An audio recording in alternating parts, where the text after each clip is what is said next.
If nothing kills me, nostalgia will. I read that once in some random comment section, and for some reason, it stuck with me. I kept turning it over in my head, asking myself, is that really true? Can something as soft, as innocent as nostalgia actually be dangerous? Or is it just one of those dramatic quotes people throw out online? For the longest time, I thought nostalgia was harmless. That little warm wave you get when a memory sneaks up on you. Like laughing with your old school friends or hearing a song you played on repeat when you were 13. And for a moment, it feels good, almost comforting. But here's the thing I started to notice. Sometimes nostalgia feels like a trap, a really beautiful, well-decorated trap. I'll give you an example. Back in 7th grade, I had this friend, my closest friend at the time. We used to laugh like idiots in the back of the classroom, fail tests together, share snacks, all that. Life felt light around him. But in 9th grade, something happened. A conflict I don't even fully remember. He changed his seat, his friend group, and eventually the way he looked at me. Like I was holding him back. Like our laughter was just wasted time. And now, when I think about it, it's weird. On one hand, those memories still feel warm, like I'd give anything to relive them.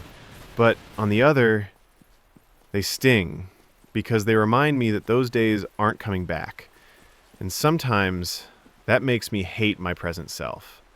Like I'm somehow less than the kid I used to be. And that's when nostalgia gets dangerous.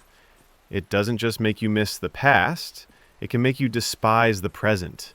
You start comparing everything now with how it used to be, forgetting that back then wasn't perfect either. Someone online said it perfectly. Nostalgia is just remembering things with rose-colored glasses, and it was never actually that good. You filter out the boring parts, the pain, the loneliness, and suddenly the past becomes this unreachable paradise. A paradise that, if you stare at too long, makes your today look like trash. But here's something nobody really talks about. Nostalgia can also make you hate your past self. I've seen posts saying, if I met my past self, I'd beat the shit out of him.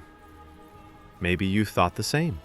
Looking back at your old mistakes, the cringe things you said, the chances you didn't take. But that's like hating on a baby because he couldn't walk yet. Your past self wasn't dumb, he was learning. He's literally the reason you're standing here now. Without that version of you, there is no current you. Without that fool, there's no progress. I had to sit with that thought for a while. Because honestly, I used to hate my old self. The one who wasted so much time, who didn't start YouTube earlier, who hid behind excuses, who thought talking to strangers was impossible. But now, I look back at him and realize he's the one who eventually decided to change.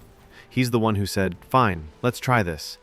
And because he did, I'm here with 1.5K subs, way more disciplined, and actually believing I can build something. So, yeah, maybe I shouldn't hate him so much. Maybe I should thank him. And this is where nostalgia feels like those sirens from Greek mythology.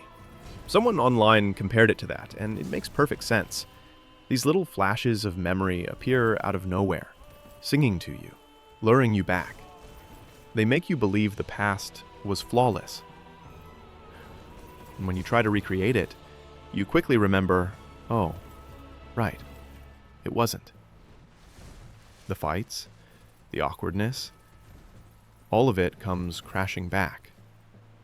It's funny and painful at the same time, because the illusion shatters.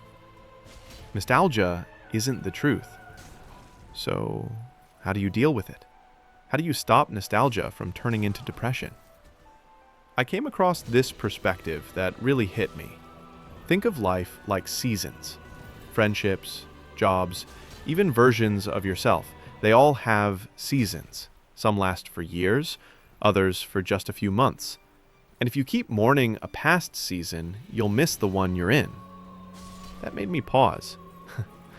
Because yeah, some friendships in my life ended earlier than I wanted. Some moments I wish lasted forever. But the truth is, they were never meant to. And that doesn't make them any less beautiful. It just means they were seasonal. Another perspective I read was more personal, and I want to share it because maybe it'll help you. Someone said to imagine your past self as a little kid, crying and confused. And then imagine your current self walking up to that kid, hugging them, and saying, "It's okay. I forgive you. You didn't know better. I'm here for you." That visual hit me hard. Because, yeah, I wouldn't treat a friend with the kind of hate I sometimes give myself. I wouldn't mock him for failing. I'd probably say, "Hey, you tried. You'll get better." So why not extend that same kindness to my past self?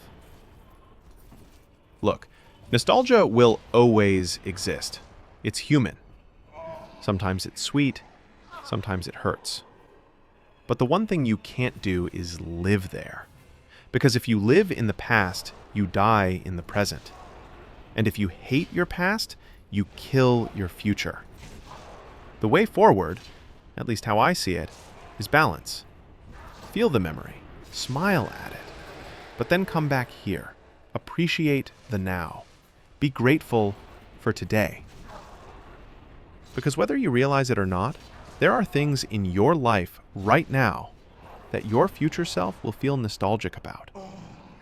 This moment, right here, is going to be someone else's good old days. So yeah, nostalgia can hurt you, but it doesn't have to. You don't need to let it turn into poison. You can use it as proof of growth, as evidence that you lived, that you changed, that you mattered.